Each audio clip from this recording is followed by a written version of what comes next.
right? So the east, okay. So last night at 6 o'clock, there was press releases that went out. Information went out last night at 6 o'clock that the east, the north, and the south sides of the fire, were the evacuation zones were shrunk down to 1/2 mile from the fire's edge. The west side of the fire was left with a significant evacuation zone due to the winds that were predicted for today, tonight, and into tomorrow. If that makes sense. We get through tonight, folks, with these winds that are predicted, and early hours tomorrow, the fire will get wind tested. We're going to feel very, very comfortable with what we're doing. And as I said, we're working very diligently to get you all back in and lift those evacuation orders. Sir, with the gray jacket. Let me add to something. Hold on 1 second, sir. Let me add to. There was some roads that had some minor closing today because of the work crews working in there for utilities, and also we had some trees being dropped on certain roads. So that might be why you saw a road close and then open back up. So can we further elaborate road closure, Highway 76? Yeah. When will that be open? And it's nice that you offer services from the county, but if you're sending us into Vista, are we going to be able to get back into our town?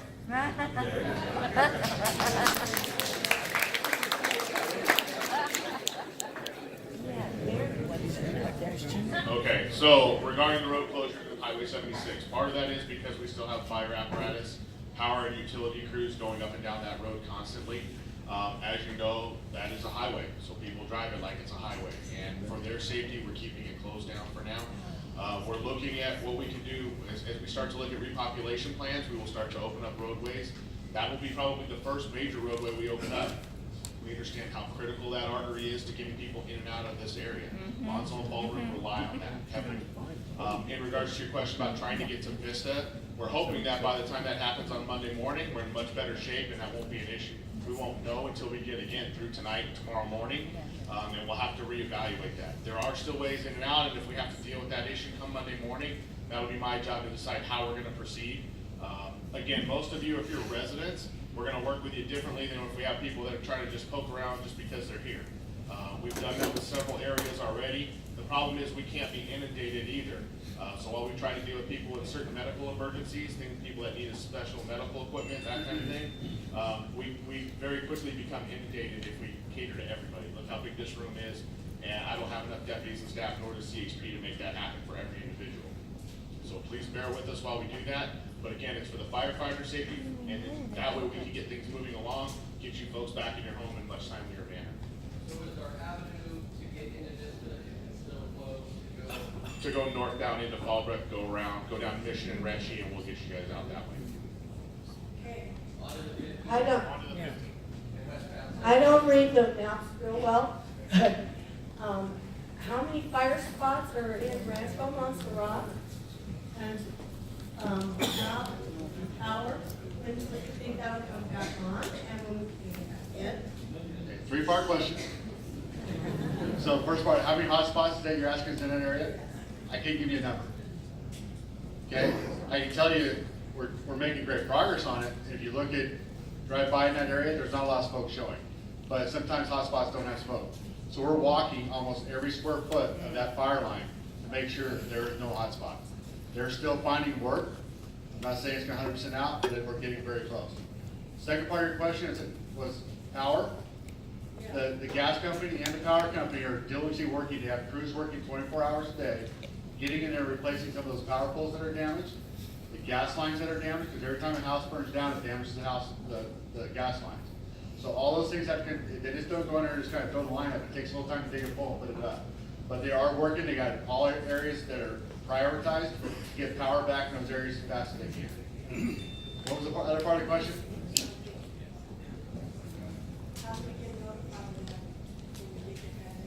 There'll be a press release that goes out through the different channels for your county. Sometimes they have text alerts, they have news media, they'll get those out to you.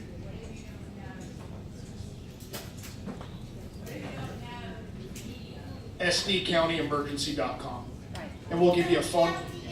And I understand that, and we'll give you a phone number that you can call, and then you can call, and they'll give you all the information you need. Internet hasn't been working. We haven't. understand. We'll give you a phone number that you can call, and then we'll give you all the information What that you if we need. don't have, regular phone, we only have cell phone? Cell phones, my telephone's not working. So cell phones work. I'd be happy to talk to you afterwards and find a resolution for you.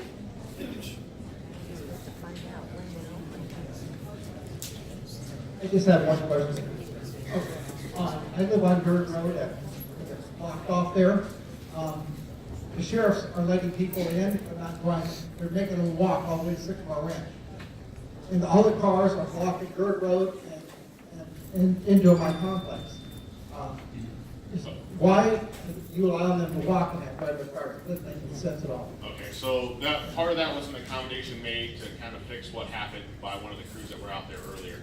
When they moved that traffic control point, it allowed people into areas that they would not have been allowed into previously. Those folks then stayed there and then decided, hey, well, since I had access to that, I'm gonna leave, I'm gonna go get groceries, I'm gonna go get dinner, and then I'm gonna be let back in, and they weren't. And so there was kind of a compromise struck with a lot of these folks because, you know, again, we messed this up. Admittedly, that was one faux pas that happens, and sometimes when you work large operations like this, you're gonna have those things that pop up. In doing that, that accommodation was made. We've since had to fix that traffic control checkpoint, move it farther up to where it was supposed to have been. And so in return, that was kind of the compromise that was struck for those residents. Is that something that's gonna continue permanently? No, it's not. We'll work with those residents to get their cars back to their houses and all that. Again, this is all being done under the guise of safety. We want to make sure everything's good. We want to make sure the area is good for all of you folks. And that was an area people should not have been let into at that point. Yeah, just commend everybody here, and did a great job. The one thing I did have was a couple neighbors call up, said the call 211 number, it couldn't get through. So if there's a long-term look at something, you might want to look at 211 system. We understand that. We'll pass along that message, and we were given information today that they were taking 800 calls an hour at that facility. My question is directed at Lieutenant Moreno. I am a resident of Rancho Montserrat. We do not have power, water, gas. We have absolutely no utilities, and we all understand that. I completely understand that it's going to be a while before we get those. I don't have a home to go back into, but my concern is for those who do. They can't live there until they have those utilities. And if we are not living there, we do not have people living there, we're gonna have looters. I want to make sure that the homes that are still standing, I mean, they can come take anything they can find in my pile, but my mom's home is still there. You all have homes there. I want to make sure that we have some protection for the homes that are still there from the Sheriff's Department until we get our residents back here. That's actually a pretty easy question for me to answer. So those of you who have been around have seen sheriff's units driving around. We are actually doing active looting patrols. We have been since this fire started. As areas were cleared out and we were allowed into those areas, we started doing those patrols specifically for that reason. We have had issues in the past where we have caught looters. We had an incident today. We're trying to get some more information about it, but it appears we found somebody who was trying to do exactly that, trying to come into the area. This is not a common occurrence, as common as it sounds, but it does happen.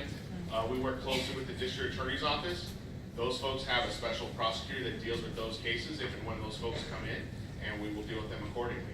But let me assure you, we have looting patrols out there everywhere within that box where that fire is contained to take care of just those issues.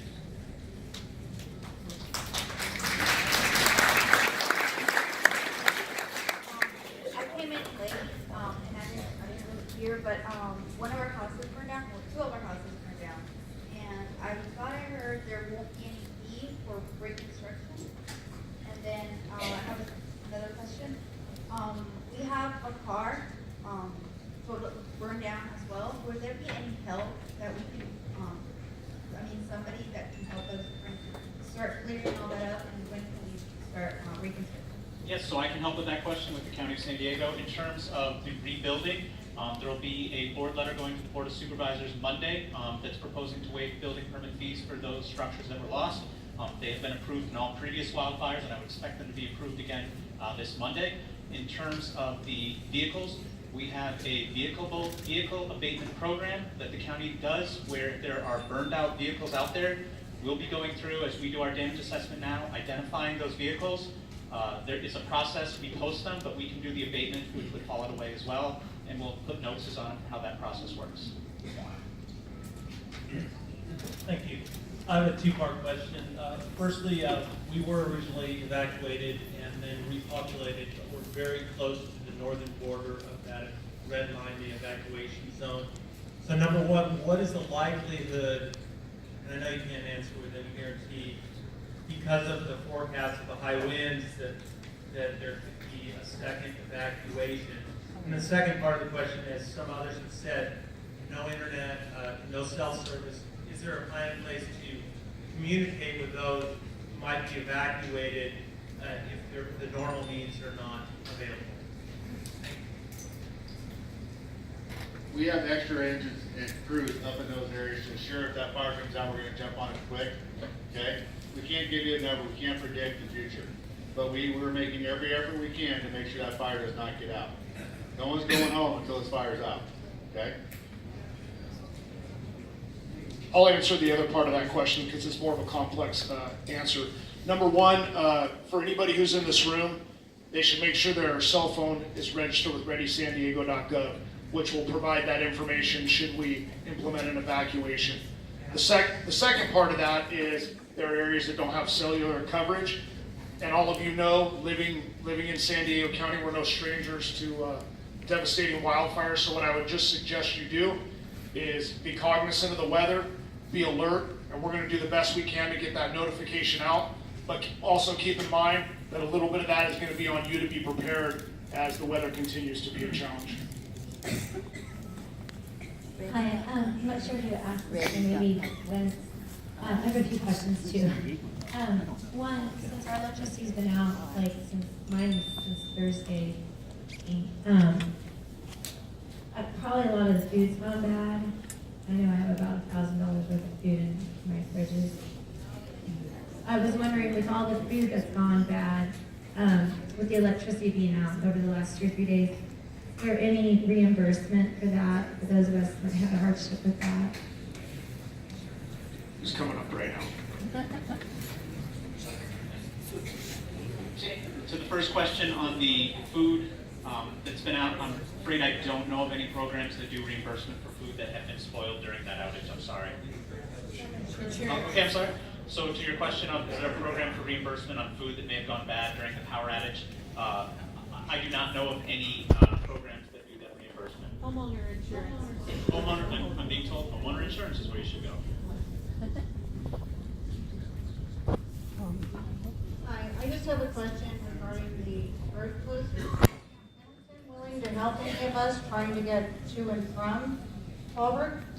Yeah, so I can answer that question. In the early phases of the fire, one of our big concerns were if the fire continued to burn north, how are we going to evacuate all the people? Early into the incident, we requested an agency rep, fire department agency rep from Camp Pendleton Fire Department who arrived there. They made contact with the base folks, including the general of the base, and he authorized that should that emergency continue, they were going to allow us to use that for emergency evacuations. Now, as far as routine travel, I can't speak for them, but I would believe that that would be a challenge.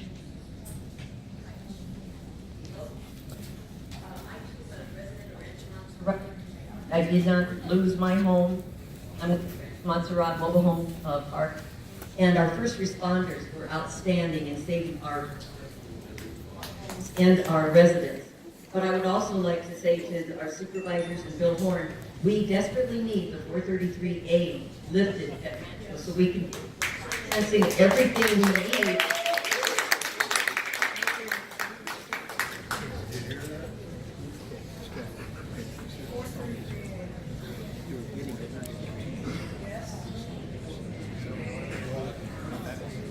I'm not sure they were able to hear your whole question, but maybe afterwards you could get with Supervisor Horn and his staff. Hold on just one second. What was that? Okay, well, I'll get you next, okay? This tags onto one of the questions over here about Rancho Monserrate. First, I want to thank the firefighters because I saw on the news where they said, we're holding the line here because of these 3 houses, and one of them was mine. So, thank you for saving my house.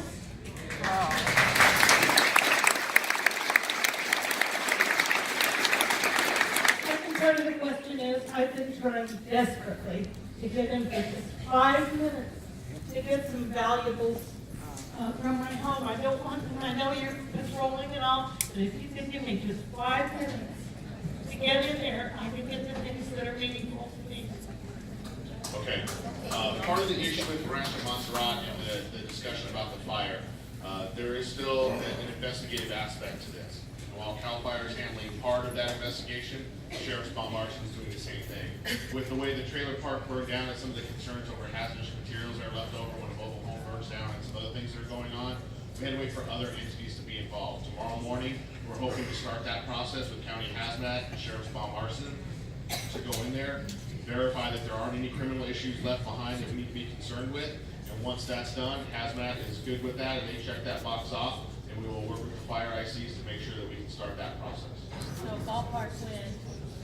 It's hard to give you a ballpark. We're hoping, best case tomorrow, but we really don't know. It'll be in the next couple days, I'm sure. One person was let in today, and I just don't understand why that one person would go in. I don't either. I don't know the specifics of why that occurred and who let them in. So I can't speak to that. I wish I could. I could give you a more solid answer, but I honestly don't know why, but that should not have happened given the circumstances. I want to thank all the agencies here. You've been doing a great job. Far cry from 2003, the Cedar Fire. Everybody's working together. Thank you. I want to get back again on access roads in and out of here. Is there a way to get more real-time information than waiting for the next press release 6 or 8 hours away? Unfortunately not. That decision is made as a group, so we do that based on the intelligence that we get from the fire crews that are out there, Tony's shop, and all of the incident commanders meet, we discuss it, make sure it's safe, it's the right thing to do. Can we handle manpower-wise what's going to happen by opening those roadways? And then once those decisions are made and signed off, we push that information out as soon as we can. Given that, we do try to push this out as often and as quickly as possible, and through as many avenues as possible. Unfortunately, we're not going to reach everybody, and that's where some of that onus is going to be on you. If you guys have other community resources or phone numbers or things like that, you probably need to set that little internal network up. Again, we will do our best to make sure it gets out as often and as widespread as possible, but we are kind of hamstrung if you folks don't kind of bend with us just a little bit. We are not in a position where we can make personal notifications or anything like that. Next question. I called my internet company and they basically said we're not going to have internet or anything. We can't get information. My cell phone's not working, my internet's not working. So how do we get information from you guys? You said the app. We can't get the app. So a lot of it will still go out via TV and radio.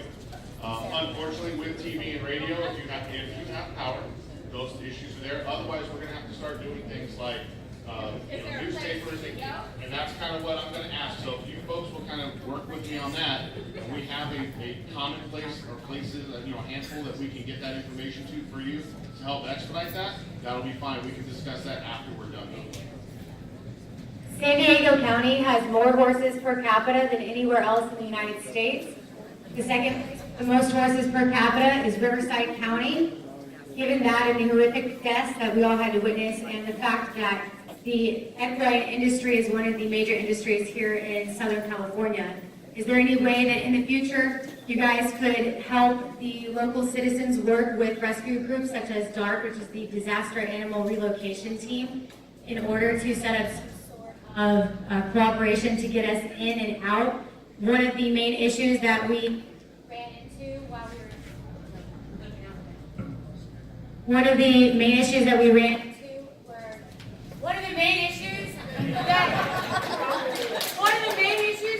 into was different uniforms. There's CAL FIRE, then there were the sheriffs, and there were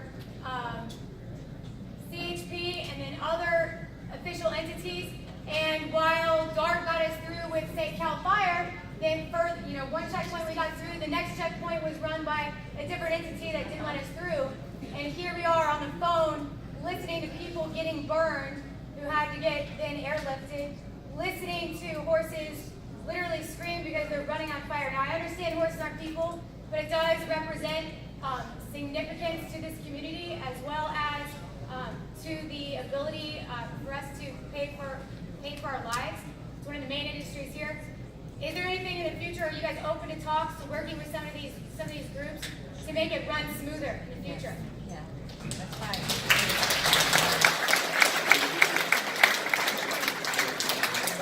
So I'll answer that in a couple of different ways. One, animal control does have a process. Now I know you're going to say that's going to take that critical time that we don't have in, in certain circumstances. In a situation like the fire that occurred, because I was the one making those initial decisions when things were going on, is that there were so many things going on, and as all of you in this room know, that fire moved so quickly, and unfortunately 3 people from the community were significantly burned based upon how fast that moved. Then I think that no matter what we would have done, the reality is that whether we got 10 trailers in there or 500, we would not have been able to get all those horses out. That doesn't necessarily make you feel any better. I think there's definitely an opportunity to get together and have a discussion with Chief Abbott, and my office is up in Rainbow, so I'm from this area, and we'd be happy to talk afterwards and see what we can do in the future.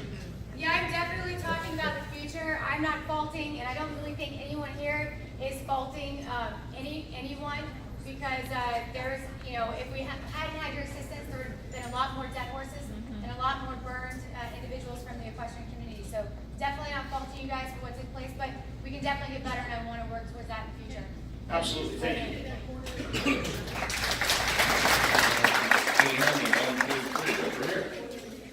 I'm from Rancho Monserrate, and I am a title expert, and I lost my property, and I'm ashamed that our law enforcement have not looked at my personal driver's license as a private land owner in the Rancho Monserrate country club to allow me to go back in for the same 5 minutes that 200 homeowners are asking to do. Please give us a police escort for 50 feet if you have to, but we need help, and we're concerned that the burnout has some valuable jewelry at the base of it, and we do not wish to lose our belongings to tramps. We are not a mobile home park. We are a manufactured home facility. Many of these properties are licensed property and properly, and I hope somebody recognizes that this is a manufactured home community, and we have an assessor's parcel number. So when you get up there and speak about the mobile home owners, we are not mobile home owners. None of those properties have wheels on them. Thank you.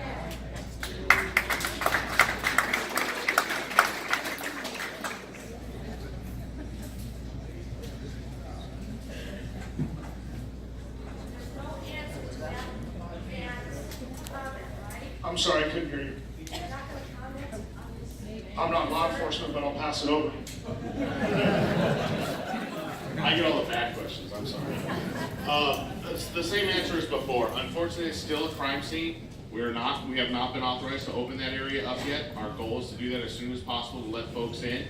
That's exactly what we're trying to do. We don't treat it, whether it's a mobile home park, a manufactured home, or a solid built residence. It doesn't matter to us. That doesn't change anything for us in terms of how we do this. This is a process. It takes all of us up here to do that process, and we're working together as fast as we can to make that happen. I have a question about that.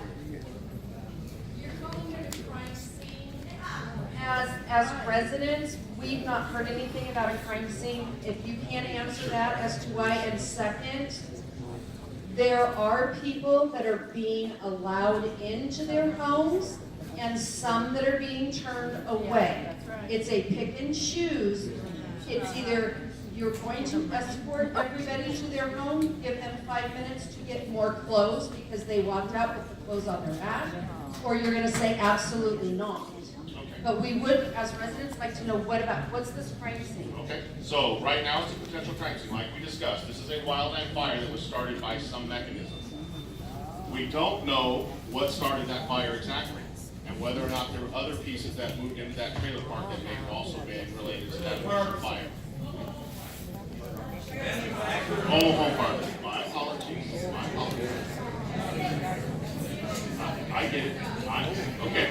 So, to answer the other part of your question though, as to why some people are picking and choosing, that's not the direction we've given them.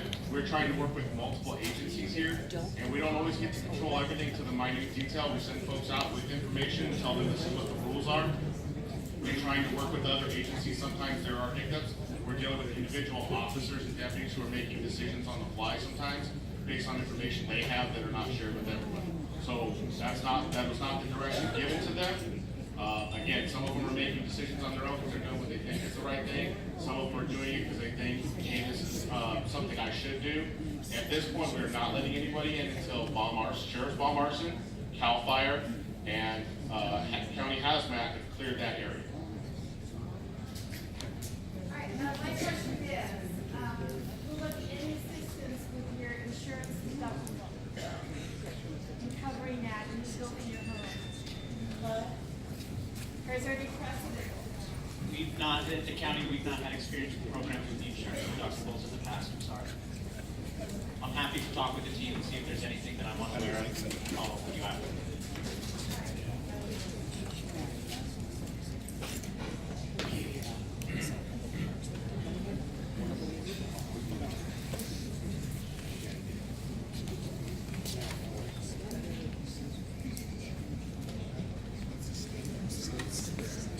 Do you guys have evidence or an idea or a thought that maybe this was maliciously started, or was it an accident? Do we have any kind of evidence that you can talk about as to where this goes? Because I've seen a few social media posts of people saying, hey, I saw this fire starting on the side of the freeway. I kind of have 2 points to this. Was this a manufactured thing? Do we have any evidence towards that, or was this just a backfire, someone doing yard work type of deal? Just curious. So I can tell you, I was there within just a few minutes of the fire starting. It appeared that it did start near the freeway or on the side of the freeway. When our fire investigators come out, what they do is they begin by eliminating things that are, as an example, not specific to this, but they eliminate things like railroads, they eliminate lightning, they go through a series of things to eliminate, and then they get down to what it could occur. They're in the process of looking at that specific to that area. I'll turn it over to my counterpart on the other part of that. Okay, so one of the other issues in the manufacturing community that we're talking about.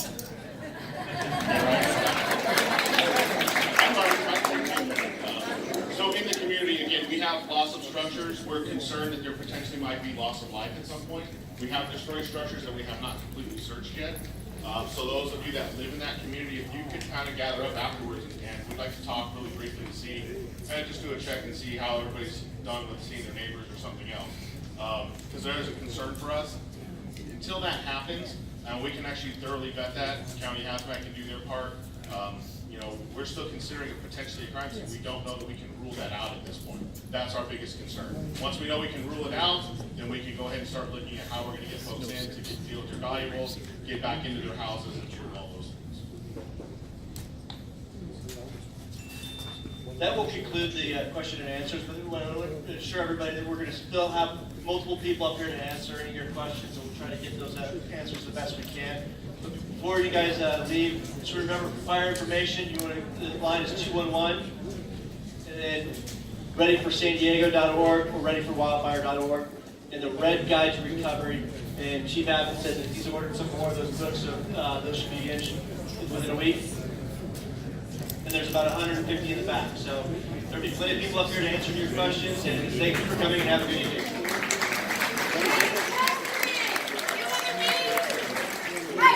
Equestrians, if you want to read about future logistics and getting involved in that, you can meet me down by the front exit corner, front right.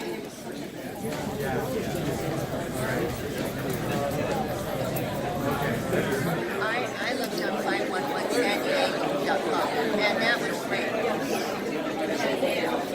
But it wasn't that